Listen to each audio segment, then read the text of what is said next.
우리 함께 기도하심으로 우리 기도의 시작하도록 합시다. 하나님, 오늘도 하나님께서 우리에게 주신 인생의 삶들을 하나님을 살다가 주의 말씀을 사모하고 주의 말씀이 우리의 힘이요 능력이며 알아 하나님 말씀을 더 듣기 원하며 깨닫기 원하여 주의 앞에 모였습니다. 주님 말씀하시고 깨닫게 하사 그리스도인이 누구인지에 대하여 어떠한 자리에 부르심 받았는지에 대하여 말씀을 통하여 깨닫고 이해하도록 도와주옵소서. 주께서 함께 원하며 살아계신 예수 그리스도로 기도합니다. 아멘. 오늘 우리가 함께 살펴볼 말씀은 로마서 6장 1절과 2절 말씀을 통하여서 그리스도인은 누구인가 하는 것에 대하여 말씀을 드리려 합니다. 이 말씀들이 우리에게 중요한 이유는 우리의 정체성에 대하여 말씀하고 있기 때문에 그렇습니다. 그리스도인이란 많은 것으로 정의할 수 있습니다. 여러 가지 내용으로 정의할 수 있습니다. 그러나 오늘 말씀을 통하여서 더 분명하고 확실한 또한 성경이 말하고 있는 그리스도인의 진정한 정체성이 무엇인가 하는 부분에 대하여 여러분이 말씀을 통하여 깨달았으면 합니다. 그리스도인이 누구냐는 질문에 대하여 그 물음의 의도와 목적에 따라 여러 가지로 답할 수 있습니다. 오늘 이 두 구절에서는 그리스도인은 누구인가 하는 질문에 대한 답은 죄와의 관계에서 그리스도는 어떠한 관계에 놓여 있는가 하는 부분에서 그리스도인은 누구인가 하는 부분에 대하여 말씀을 드리려고 합니다. 죄와의 관계 속에서 그리스도인, 우리는 이 부분에 대하여 잘 알지 못합니다. 단순히 그리스도인이란 세상 사람과 예수 그리스도를 믿는 자, 또한 교회를 다니는 자, 또한 하나님을 아버지라 부르는 자, 또한 죄 용서받은 자, 또한 천국에 가는 자, 라는 것으로 정의할 수 있지만 더욱 중요한 정의는 또한 우리로 하여금 신앙생활에서 힘을 갖게 하고 실제적인 바른 신자됨의 삶에 있어서 중요한 것은 다른 것이 아니라 바로 죄와의 관계 속에서 매일매일 일상 속에서 벌어지는 우리의 삶들 속에서 죄의 관계 속에서 그리스도인 누구인가 하는 그 정체성을 아는 것이 더 필요하며 그것이 우리 가운데 요구됐다는 사실을 여러분이 아셔야 합니다. 그리스도인들은 죄에 대하여 어떻게 생각하는가 하는 것에 대한 문제입니다. 이에 대하여 먼저 로마서 6장 1절 말씀 보면 이렇게 되어 있습니다. 제가 봉독합니다. 그런즉 우리가 무슨 말을 하리요? 은혜를 더하게 하려고 죄에 거하겠느냐? 아멘. 바울은 먼저 묻습니다. 그런즉 우리가 무슨 말을 하리요? 라고 합니다. 이 말은 그렇다면 우리가 무슨 말을 해야 하는가 하는 것을 지금 묻고 있는 것입니다. 왜냐하면 그렇게 묻는 자들이 있습니다. 이렇게 묻는 자들이 있습니다. 엉뚱한 생각에 사로잡혀서 잘못된 논리와 또한 사고에 빠지는 어리석은 자들이 분명히 있기 때문에 그렇습니다. 그들에게 대하여 우리가 무슨 말을 하리요? 라고 지금 말하고 있는 것입니다. 무슨 말을 하며 또한 지금 바울이 말하고 있는 것이 무엇을 말하고 있는가 하는 것을 상기시키자 하는 것입니다. 그래야 논리적 오류, 또한 사고의 오류, 생각의 오류에서 벗어나 바울이 말하고자 하고는 또한 바울이 강조하고 있는 내용에 대하여 바르게 깨닫고 따라오도록 바울은 지금 그들을 권면하며 이끌어가고 있는 것입니다. 본문에 보면 은혜를 더하게 하려고 죄를 짓는 것이 옳다고 여기는 자들이 이러한 생각을 가지고 있다는 것을 우리는 알게 됩니다. 왜냐하면 은혜를 더하게 하려고 죄에 거하겠느냐 라는 말입니다. 앞서 우리는 바울이 은혜에 대하여 은혜의 강력함에 대하여 또 은혜가 얼마나 효력인지에 대하여 말씀하였습니다.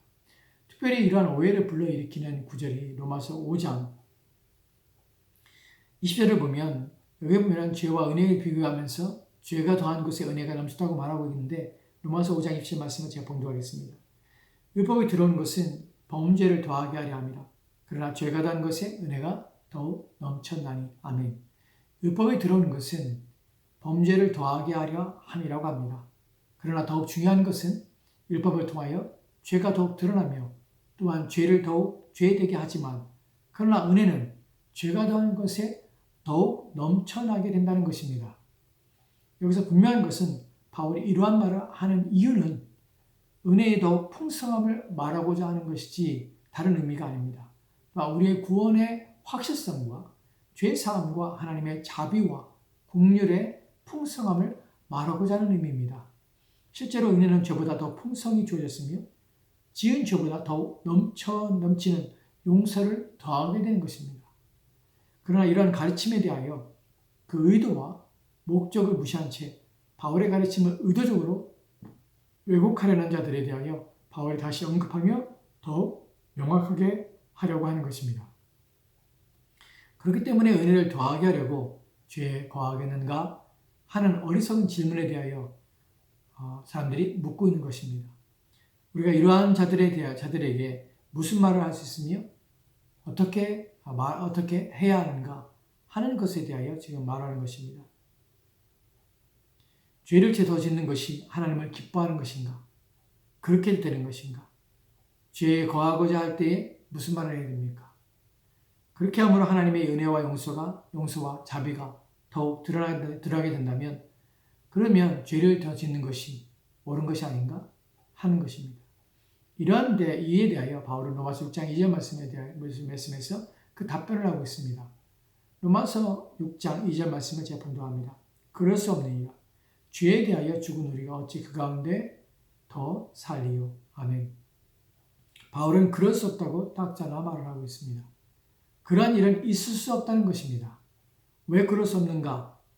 왜 은혜를 더하게 하려고 죄에 거할 수 없는가에 대하여 우리가 죄에 대하여 죽었기 때문이라는 것입니다. 이 부분에서 원문의 의미를 좀 더 강조해야 될 필요성이 있는데 원문에서 바울은 우리라는 단어를 가장 먼저 앞에 두고 있습니다. 즉 우리가 죄에 대하여 죽었는데 어떻게 그 가운데 더 살겠는가 하는 것입니다. 바울이 이렇게 문법을 통하여서 우리라는 단어를 앞에 세운 목적은 우리는 누구인가 하는 것을 강조하기 위함입니다. 그리스도인인 우리는 누구입니까? 죄가 더한 곳에 은혜가 더 넘쳤기 때문에 그렇다면 은혜를 더하게 하려고 죄에 거하여도 되는 자인가 하는 것입니다. 그렇게 하는 것이 바로 우리인가 그리스도인인가 하는 것입니다. 여기서 우리의 정체성이 있으며 우리 그리스도 예수를 믿는다고 하는 우리의 존재가 어떠한가 하는 것이 달려있는 것입니다. 바울이 말하고자 하는 것을 제대로 이해하게 된다면 모든 그리스도인들은 지금과는 전혀 다른 삶을 살게 될 것입니다. 우리 즉 내가 누구인지 어떠한 존재이며 내가 그리스도를 믿을 때에 내가 어떠한 상태 속으로 들어오게 되었는지 무엇이 변화되었고 무엇이 바뀌었는지를 제대로 인식하고 있다면 지금보다 더 나은 그리스도인이 될 것이며 더 참된 그리스도인이 될 것이기 때문에 그렇습니다. 문제는 내가 누구인지 모르고 있고 그리스도인이라고 믿고 살고 있으며 이러한 진리에 대하여 무지한 상태로 그리스도인이라고 고백하고 있기 때문에 자신의 신분과 전혀 걸맞지 않는 삶을 살게 되는 것입니다. 그러면서도 전혀 개선의 여지나 변화나 새롭게 됨을 찾아볼 수 없으며 그렇게 하고자 하는 의지를 잃어버린 상태로 사는 것입니다. 이제 다시 로마서 6장을 통해서 우리가 누구인가, 그리스도는 어떤 존재인가 하는 것에 대하여 좀 더 깊이 살펴보도록 하겠습니다. 다시 로마서 6장 2절 말씀을 봉독합니다. 그럴 수 없느니라. 죄에 대하여 죽은 우리가 어찌 그 가운데 더 살리요. 아멘. 이 바울이 이 구절에서 그리스도의 정체성에 대하여 말하는 것에 우리는 주목해야 하는데 우리는 죄에 대하여 죽었다는 것입니다. 이 진술의 의미를 제대로 파악하고 이해하며 믿는 것이 중요한 것입니다. 여기에 바울이 말하는 죽었다는 표현은 문법적으로 부정과거 동사로 사용되고 있는 것이 중요합니다. 이 말은 부정과거 동사라는 것은 이 문법적인 시제의 의미는 언제나 일단 일어나고 다시는 변개될 수 없는 한 사건이나 행동을 의미하는 것입니다. 즉 죄에 대해 죽었다는 것은 과거의 한 시점으로부터 지금까지 지속적으로 진행되고 있는 것을 말하고자 하는 것이 아닙니다. 단회적으로 한 번에 일어나는 것입니다. 바울의 진술은 과정을 묘사하고 있지도 않을 뿐만 아니라 현재의 위치와 상태를 묘사하는 것도 아닙니다. 바울은 우리 자신의 과거 체험에 있어서 어떠한 사실과 행동으로 우리에게 일어난 일을 묘사하고 있는 것입니다. 과거에 이미 일어난 일입니다. 이에 대하여 잘못된 이해에 대하여 먼저 말씀을 드리려고 합니다. 이런 사실들에 대해 잘못 오해해서 잘못되게 생각하는 것들이 몇 가지가 있습니다. 첫 번째로는 바울이 죄에 대해 죽었다고 할 때에 이것이 우리가 죄의 영향력과 세력으로부터 완전히 자유롭게 되어 죄를 사랑하거나 죄에 이끌리거나 미혹되지 않는 죄에 대하여 완전히 죽어있는 것을 뜻한다고 생각하는 것은 잘못된 것입니다. 이러한 가르침은 잘못입니다. 더 이상 죄를 짓지 않거나 죄와 관련이 없다고 말하는 것은 잘못입니다. 이러한 잘못된 가르침에 현혹된 이들은 신자는 죄에 대하여 완전히 끊어졌으며 죄의 영향력과 죄의 세력과 죄를 사랑하는 것에 대하여 완전히 죽었기 때문에 더 이상 죄를 짓지 않는다고 주장하는데 절대로 그렇지 않습니다. 더 이상 죄를 이야기하지 말아야 하며 더 이상 죄에 대하여 관심을 끊어야 한다는 것은 바로 사단이 죄를 통하여서 미혹하게 하는 계책이며 또는 괴계인 것입니다. 만약 이러한 가르침이 사실이라면 바울은 자신의 말을 모순되게 말하고 있는 것입니다. 왜냐하면 로마서 6장 11절과 12절을 보면 바울이 이렇게 말하고 있습니다. 이와 같이 너희 자신도 이와 같이 너희도 너희 자신을 죄에 대하여는 죽은 자요 그리스도 예수 안에서 하나님께 대하여는 살아있는 자로 여길지어다. 그러므로 너희는 죄가 너희 죽을 몸을 지배하지 못하게 하여 몸의 사욕에 순종하지 말고. 아멘. 바울은 여기서 이와 같이 너희도 너희 자신을 죄에 대하여는 죽은 자요 그리스도 예수 안에서 하나님께 대하여는 살아있는 자로 여길지어다 라고 합니다. 여기서 여긴다는 그 말은 모든 가르침과 그 내용을 종합하여 도출해낸 결론을 의미합니다. 즉 그리스도의 죽음과 그가 이루신 일들을 통하여 생각해보고 계산해보니 죄에 대하여 내가 죽은 자로 여기는 것이 옳구나 하고 여기게 된다는 것입니다. 그래서 인정한다는 것입니다. 또한 12절에서 그러므로 너희는 죄가 너희 몸을 지배하지 못하게 하고 몸의 사욕에 순종하지 말라고 합니다. 만약 로마서 1장 2절 말씀에서 죄에서 죽었다는 말이 죄가 완전히 없어지고 소멸되어져서 더 이상 죄가 없는 상태라면 이렇게 말하는 것은 모순입니다. 왜냐하면 죄가 너희 몸을 지배하지 못하고 몸의 사욕에 순종할 수 있기 때문에 하지 말라고 지금 6장 12절 말씀에서 지금 경고하며 권면하고 명령하고 있기 때문에 그렇습니다. 죄가 죽었는데 어떻게 죄가 지배하지 못하도록 너희는 그렇게 하지 못하도록 너희 몸을 내어드지 말라고 합니까? 말에 모순이 있고 어폐가 있다는 것입니다. 그래서 6장 2절 말씀은 그런 의미가 아니라는 사실입니다. 둘째로 이렇게 생각하는 자들이 있습니다. 죄에 대하여 죽었다는 것이 죄에 대하여 죽어 있어야 한다는 의미로 이해한다는 것입니다. 즉 바울이 비록 죄에 대하여 죽었다고 할지라도 그 의미는 죄에 대하여 죽어 있어야 하는 상태라는 의미라는 것입니다. 그러나 분명히 바울은 죄에 대하여 죽었다고 가르친다는 것입니다. 여기에 죄에 대하여 죽어 있어야 하는 것과 죄가 죽었다는 것은 차이가 있습니다. 해야 하는 것과 이미 사실이 되어버린 것은 같은 것이 아니기 때문에 그렇습니다. 그래서 이러한 죄에 대해 죽어 있어야 한다는 의미로 이해하는 것은 잘못된 것입니다. 셋째로는 죄에 대하여 점점 죽어가고 있다는 것을 말한다고 가르치는 가르침입니다. 분명한 것은 바울은 죄에 대하여 죽었다고 할 때에 현재 진행형으로 표현하고 있지 않다는 것입니다. 즉 죄에 대하여 점점 죽어가고 있어야 한다라고 가르치지 않고 있다는 것입니다. 이러한 가르침의 문제는 우리가 죄에 대하여 점점 죽어가는 것이라고 하는데 강조점이 우리한테 있다는 것입니다. 우리의 행동과 우리의 행위가 강조되고 있는 것입니다. 이것은 바울이 말하고자 하는 또한 그가 강조하고자 하는 것이 아닙니다.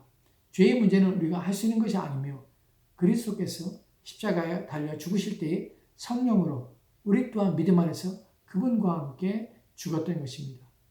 죄가 죽은 것은 우리의 행위나 노력이 아니라 오직 그리스도께서 이루신 일들로 말미암아 주어진 것이며 단번에 되어진 것입니다. 그렇다면 바울이 죄에 대하여 죽은 우리가 라는 표현이 의미하고 있는 올바른 해석은 무엇인가 하는 것입니다.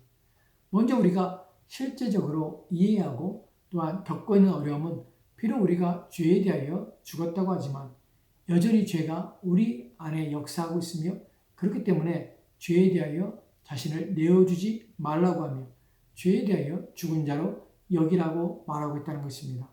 그럼에도 불구하고 바울은 우리가 죄에 대하여 죽었다고 확정적으로 말하고 있다는 것입니다.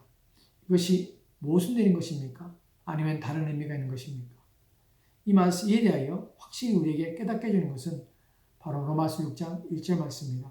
다시 로마서 6장 1절 말씀 보면 그런즉 우리가 무슨 말하리요? 은혜를 더하게 하려고 죄에 거하겠느냐? 아멘. 바울은 은혜를 더하게 하려고 죄에 거하겠는가? 라고 말합니다. 여기서 죄에 거하겠는가 하는 것이 모든 것을 이해하게 되는 열쇠가 됩니다. 거하겠는가는 말은 계속해서 거주한다는 말입니다. 분명히 그리스도 안에 있는 자들은 죄의 왕노릇에서 벗어났으며 은혜가 왕노릇하는 자리로 옮겨간 자들입니다. 이제 더 이상 죄가 계속 그리스도인의 마음 안에서 왕노릇하지 못하며 거주하지 못하게 된다는 것입니다. 로마서 5장 21절 말씀을 봉독합니다. 이는 죄가 사망 안에서 왕노릇한 것 같이 은혜도 또한 은혜로 말미암아 왕노릇하여 우리 주 예수 그리스도로 말미암아 영생에 이르게 하려 함이라. 아멘.